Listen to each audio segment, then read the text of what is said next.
तस्य धीमहि धियो यो नः प्रचोदयात्। ओम गुरुर्ब्रह्मा गुरुर्विष्णु गुरुर्देवो महेश्वरः गुरुर्साक्षात् परब्रह्म तस्मै श्री गुरवे नमः। ये जीवन भांति भांति प्रकार से घटता है और इस संसार में भी अनेक प्रकार के लोग मिलते हैं। इतना ही नहीं, संसार में एक व्यक्ति भी अलग अलग समय पर अलग अलग व्यवहार करता है। उसके कार्य करने की गति कभी अधिक होती है और कभी कम हो जाती है। उसके जीवन का उत्साह और उमंग कभी ज़्यादा और कभी कम होते हैं। ऐसा क्यों होता है, इसके बारे में कोई जान नहीं पाया। हर एक व्यक्ति भी यही चाहेगा कि वह हमेशा कार्यरत रहे, आगे बढ़े और सफलता प्राप्त करे, लेकिन ऐसा नहीं होता है। ये सिर्फ हमारे भौतिक कार्य की बात करें ऐसा नहीं, जो आध्यात्मिक कार्य करते हैं, जो समाज सेवा करते हैं, और कुछ लोग ऐसे होते हैं जो दूसरों का भला सहजता से करते हैं। उन्हें नाम वगैरह नहीं चाहिए, उनका वह स्वभाव है। उनके पास जो स्किल है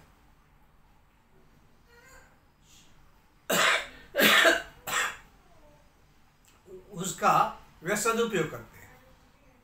ये उनका जीवन जीने का तरीका है। अपने पास जो ज़्यादा है वो दूसरों के लिए उपयोग करो। ऐसे परोपकारी लोग बहुत हैं और ऐसे लोगों के कारण ही ये संसार अच्छी तरह चल रहा है। लेकिन कुछ लोग ऐसे भी हैं जो ऑफिशियली स्टेप बाय स्टेप कुछ कार्य करना चाहते हैं। जैसे धार्मिक संस्थान हैं, उनकी परंपराएं हैं, उनकी रीति नीति है, उनकी एक सिस्टम है, उनका एक संगठन है और उसी अनुसार उनको चलना पड़ता है। लेकिन ये होते हुए भी, ये सिस्टम होते हुए भी, उनके अंदर भी कभी उमंग ज़्यादा होता है, कभी उमंग कम होता है, कभी उत्साह बढ़ता है, कभी उत्साह गिरता है। नौकरी करने वाले लोगों में भी यही मान्यता होती है।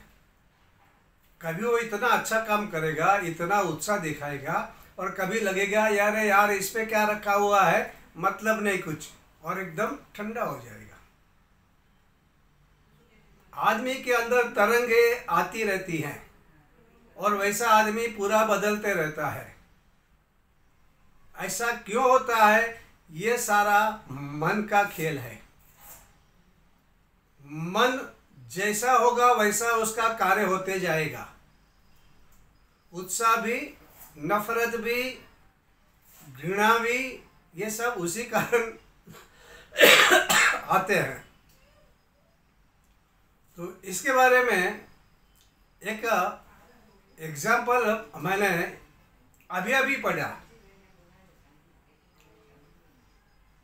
एक राजा था और राजा, आपको पता है कि राजा आक्रमण किया करते थे। क्यों? वो अपना राज्य को बढ़ाना चाहते थे। देखो, एक मान्यताएं हैं कि भारत ने किसी पे हमला नहीं किया, लेकिन हमारे यहाँ ये परंपरा है कि राजा पराक्रमी होना चाहिए और राजा अपना राज्य बढ़ाना चाहिए और अपने सैन्य तैयार रखने चाहिए, आक्रमण करते रहना चाहिए। ये जो हमारे इधर जो अभी चल रहा है कि भाई चलो, हाँ, कोई हम पे अटैक करता है तो हम उसका प्रतिकार करें, तभी ये प्रतिकार करने की भावना ही नहीं थी। कोई मुझ पे मारने आया, बाद में मैं मारूं, ऐसी कोई सिस्टम नहीं थी। आक्रमण ये हमारा नियम था। अगर आप देखोगे उस जमाने की बातें, तो अभी तो हम क्या करते हैं, किसी ने हम पर आक्रमण किया तो हम हमारी रक्षा कर सकते हैं। तो मतलब दूसरा अटैक करे और हमारी रक्षा करे, ये भावना हमारे यहाँ पहले नहीं थी। ये विवाद का प्रश्न हो सकता है, लेकिन वेद और उसके आगे पीछे के शास्त्र पढ़ोगे तो पता चलेगा वीर रस हमारे राजाओं में था। राजा को दूसरा भगवान भी कहते थे, क्योंकि वो हमेशा कल्याणकारी बातें करते थे, अपने यहाँ सुख सौभाग्य प्राप्त हो ऐसा चाहते थे, और अपने आसपास के एरिया में भी वैसा ही हो। और अगर कोई वहाँ पे दुष्ट है, कोई अन्याय कर रहा है, तो वहाँ पे अटैक करके उसको अपने कब्जे में करके उनकी प्रजा को भी सुखी बनाने का काम करना, ये राजा का धर्म होता था। तो इस तरह से एक राजा था। राजा अपने राज्य में अच्छी तरह से ध्यान रखता था। उन्होंने अपने सैनिक बना के रखे थे।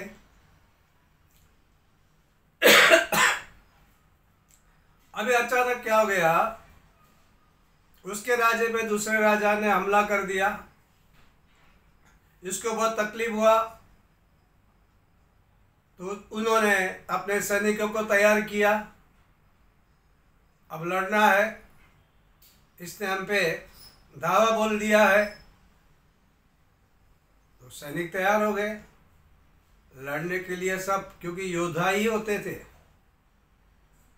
लड़ने का मौका ही ढूंढते थे, अपने आप को बचाने वाली मामला नहीं था। तो हुआ क्या, उस गांव में एक आदमी था, उसको एक बीमारी लग गई, और वो बीमारी ऐसी लग गई कि डॉक्टर ने कह दिया कि तू 6 महीने में मर जाएगा, अब तू ज्यादा जिंदा नहीं रहेगा। वो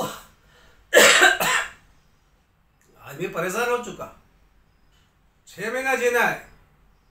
पहले डरा, लेकिन फिर उसके मन में विचार आया, और क्योंकि वो राजा भी अच्छा था, लोग राजा को भगवान समझते थे, और राजा भी प्रजा को अपने पुत्र समझता था। तो उसने कहा, अब मुझे 6 महीना जीना है, दुश्मन ने हमला कर दिया है,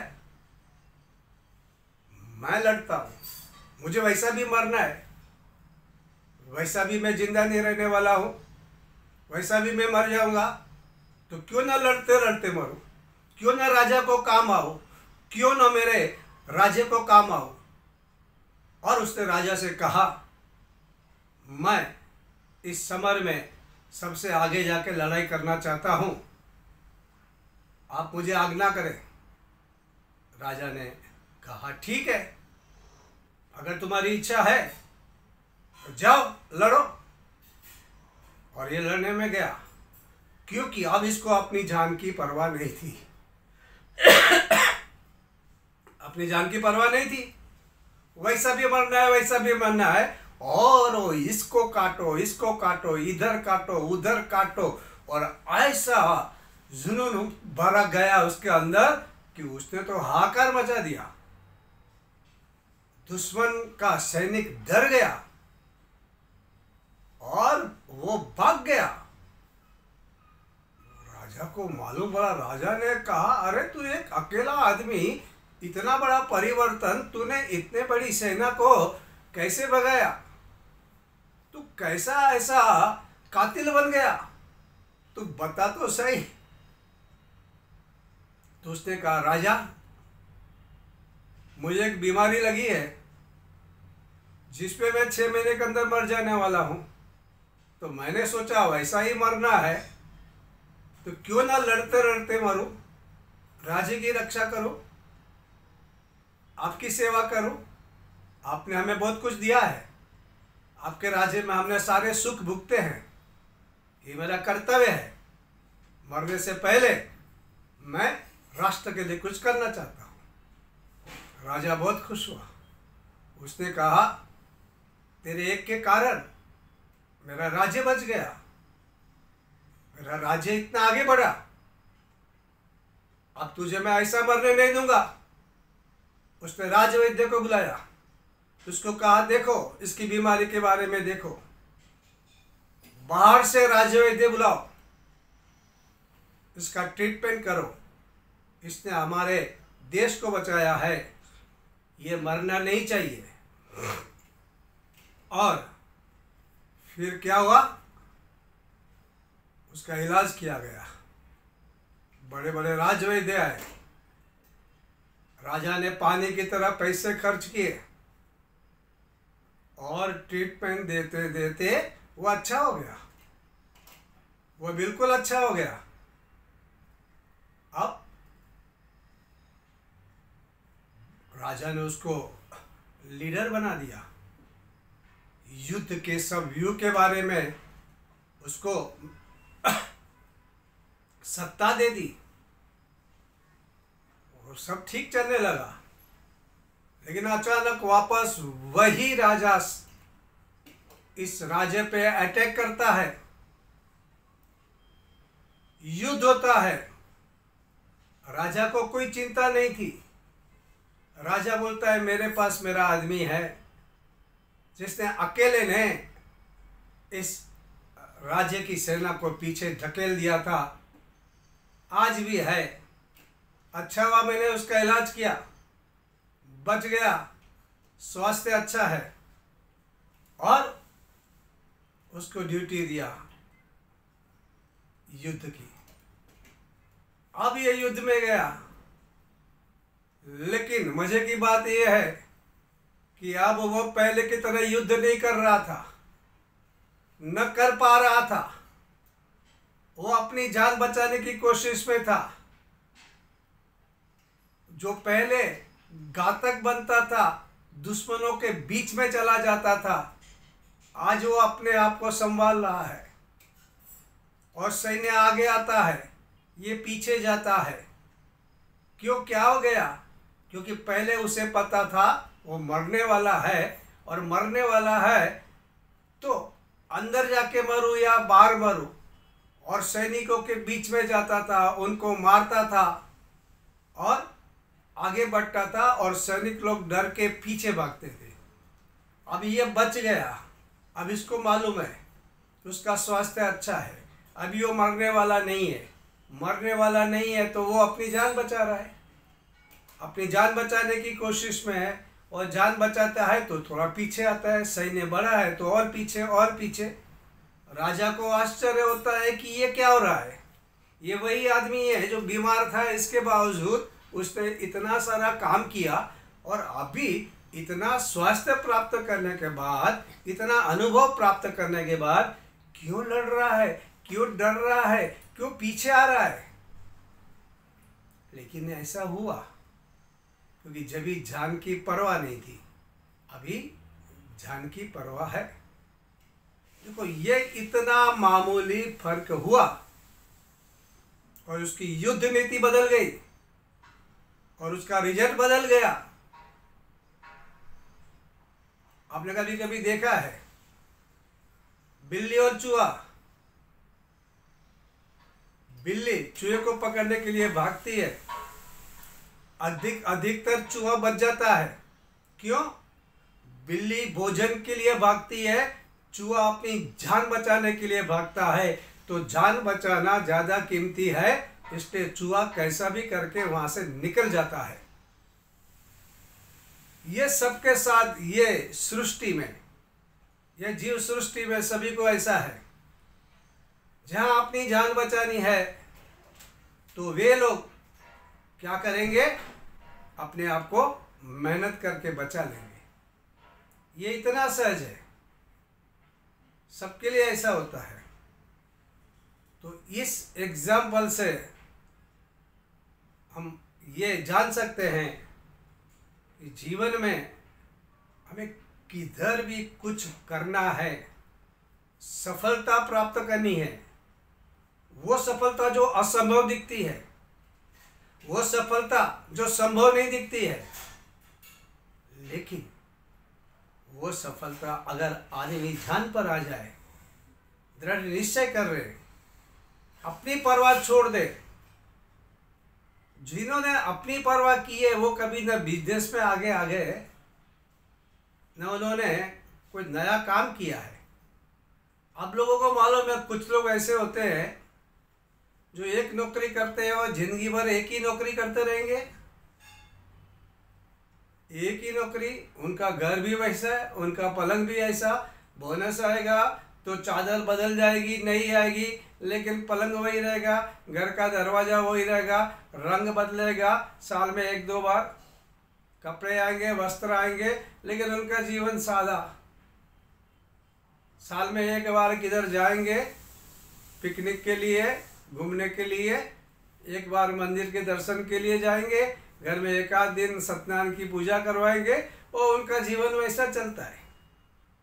कुछ नया नहीं, कुछ आगे नहीं, कुछ उत्साह नहीं, कोई ज़्यादा पैसा कमाने की इच्छा नहीं, रिस्क नहीं लेना किधर।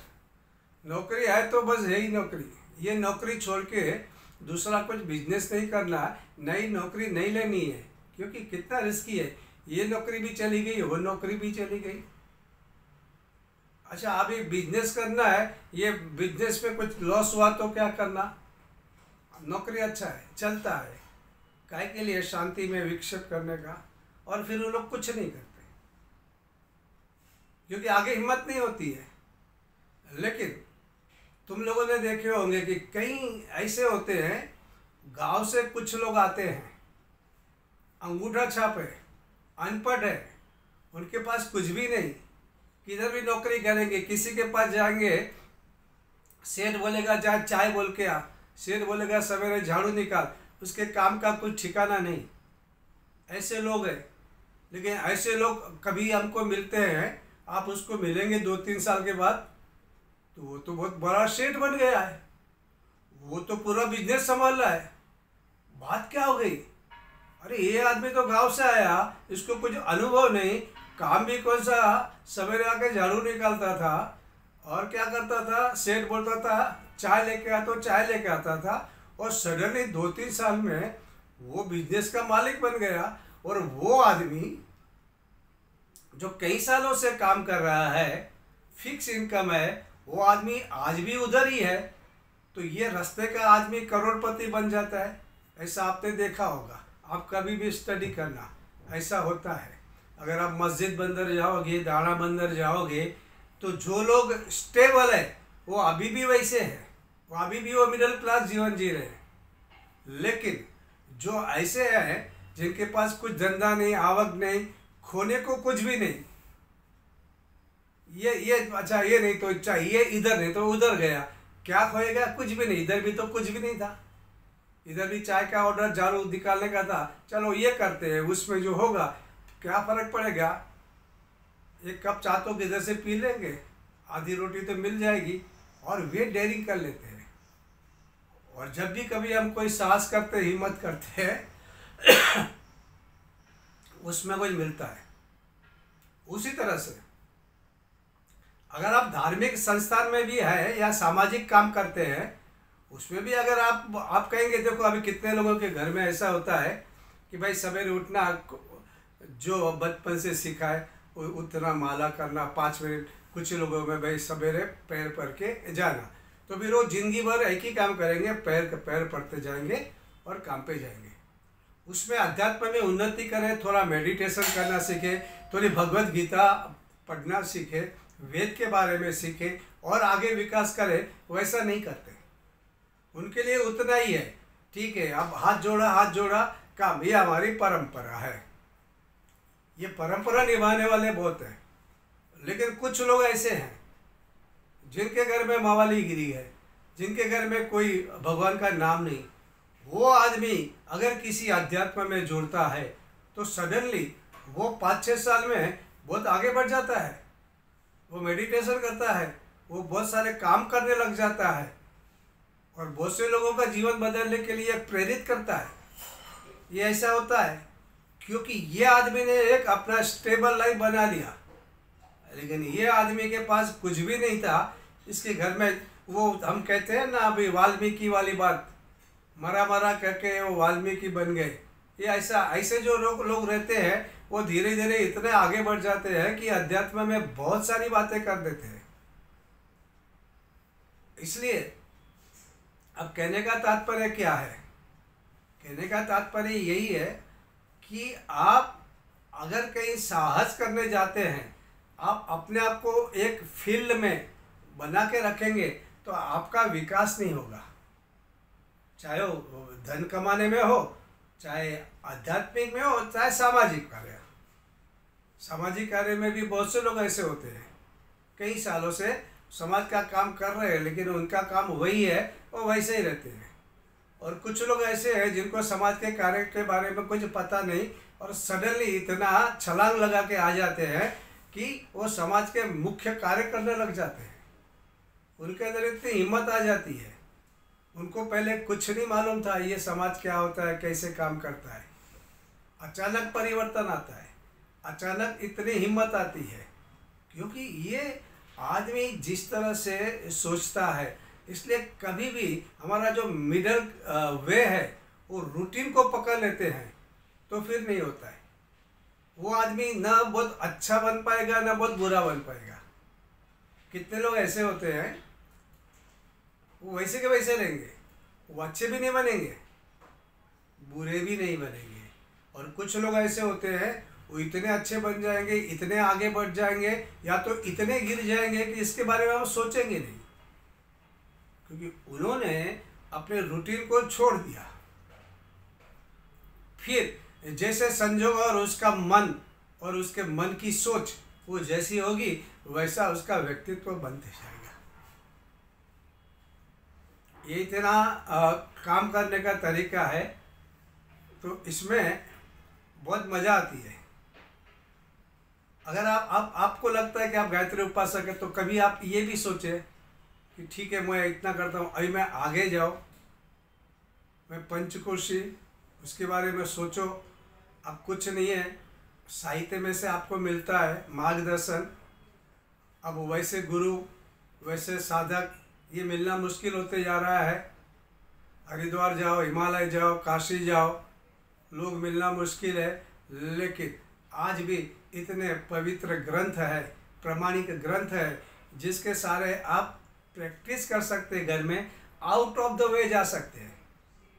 आप करो, कुछ दिन सवेरे 3:30 बजे उठ के करो, देखो कैसा होता है। देखो आपके मन से बाहर जाओ, सूक्ष्म शरीर के बारे में सोचो। आजकल तो इतना कुछ मिलता है, प्रयोग करो। सूक्ष्म शरीर से कैसे कैसे अनुभव होते हैं, करके देखना है। नहीं ये तो मैं नहीं करूँगा, तो आपको चलिए। अगर आपको लगता है कि आप जिस फील्ड में भी हैं, आपको कुछ नया करना है, नया प्राप्त करना है, तो आपको इसके लिए प्रयत्न करने चाहिए। और ये प्रयत्न बहुत आसान होते हैं, इसमें कुछ भी नहीं है।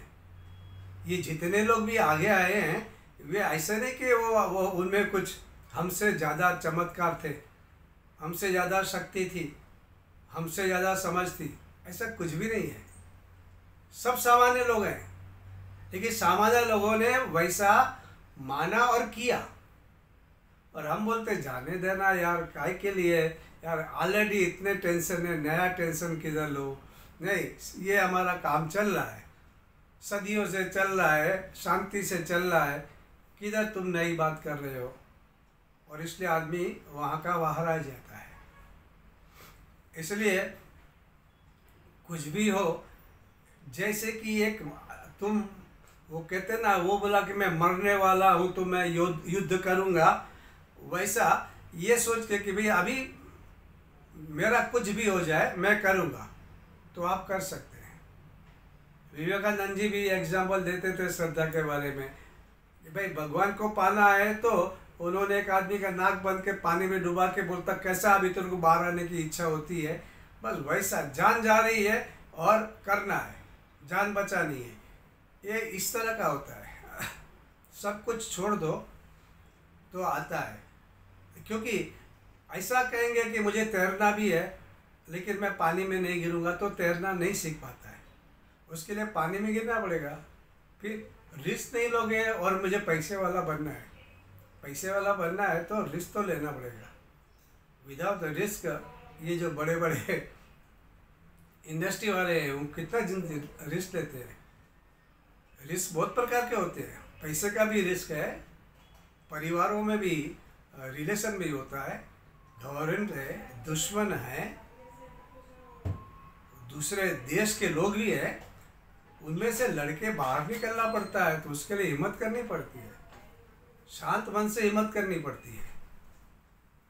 सामाजिक कार्य करना है तो भी सामाजिक कार्य करने से आपकी प्रसन्नता होती है ऐसा नहीं होता है, सामने सामने प्रसन्नता होती है, पीछे पीछे लोग तैयार रहते हैं कि इसको किस तरह बर्बाद किया जाए।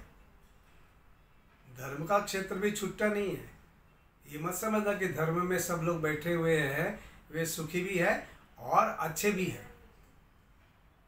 वे अपना काम कर रहे हैं, अपना जो काम निकालना है वो कर रहे हैं, कपड़े पहने हैं, तिलक कर रहे हैं, बातें कर रहे हैं, लेकिन इन बातों से कुछ नहीं होता। आदमी को, हर एक आदमी को जो करना है, आगे बढ़ना है तो वो खुद को करना है और खुद के लिए उसको अपने मन की शक्ति को जगाना है, उमंग को जगाना है, उत्साह को जगाना है और वो कुछ भी कर पाएगा। दूसरों के सहारे पे नहीं रहना है, दूसरों के भरोसे में भी नहीं रहना है। और धर्म अध्यात्म में तो ये बिल्कुल क्या लगना चाहिए, क्यों क्या हो रहा है, एक दूसरे के भरोसे पे रह रहे हैं, एक दूसरे को पैर पड़ के एक दूसरे की आज्ञा। धर्म में आज ऐसा हो गया है कि अपनी सोच ही लोग भूल गए। आप किसी को कुछ भी कहो, मुझे उसको पूछना पड़ेगा, मुझे इसको पूछना पड़ेगा। अरे तेरा अक्ल किधर है, तेरी बुद्धि किधर है, तेरी आत्मा किधर है? कुछ भी नहीं। जो अपने आप पे भरोसा नहीं करता है वो अध्यात्म में कैसे आगे बढ़ सकता है, वो कैसे विकास कर सकता है? लेकिन ये चल रहा है। इसलिए क्या करो, थोड़ा सा जीवन में डेयरिंग करो, थोड़ा सा हिम्मत करो और सही मार्ग अगर तुमको लगता है तो टूट पड़ो। सफलता ही मिलती है, असफलता नहीं मिलती है, लेकिन करना चाहिए। 2 कदम आगे बढ़ाओगे तो ही मंजिल मिलेगी, उधर ही बैठे रहोगे कुछ भी नहीं होगा। पानी में गिरोगे तो तैरना आएगा। आज एक छोटा सा कुआं, छोटा सा तालाब, कल तुम समंदर भी पार कर पाओगे अगर तुम शुरुआत करते हो तो। इसका भावार्थ हमको अच्छी तरह समझना है और जीवन में धीरे धीरे आगे बढ़ना है। परम पूज्य गुरुदेव जब भी बात करते थे तो वो हमेशा भगवान के बारे में नहीं बोलते थे, वे जीवन के बारे में बोलते थे। ये जीवन का विकास कैसे करना है, जीवन बदलना कैसे है, नया संसार कैसे बसाना है, नए लोग किस प्रकार तैयार करने हैं। क्योंकि अभी जो पुरानी सोच से चलते रहोगे तो आगे वैसी की वैसी दुनिया रहेगी। हम बोलते हैं हमको दुनिया अच्छी करनी है, बदलनी है, लेकिन तुम्हारी सोच वही पुरानी रखोगे, तुम्हारा व्यवहार वही पुराने रखोगे तो तुम्हारे अंदर कैसे बदलाव आएगा? ये बदलाव चाहिए तो तुमको तुम्हारी सोच भी बदलनी पड़ती है। नया संसार बनाना है, नई सृष्टि की रचना करनी है तो ये हम ही से करनी है, थोड़ा सा हमको हट के करना है। दूसरों के भरोसे पे जीने वाला आदमी अपना ही सत्यानाश कर लेता है। इसको पूछना पड़ेगा, उसको पूछना पड़ेगा, तो तू तेरे अंदर क्या है? अपने विचार रखो, सच्चाई रखो, एक बात सच्चे रहो और मेहनत करते रहो, सफलता मिलेगी, सफलता जरूर मिलेगी। आज के लिए बस इतना।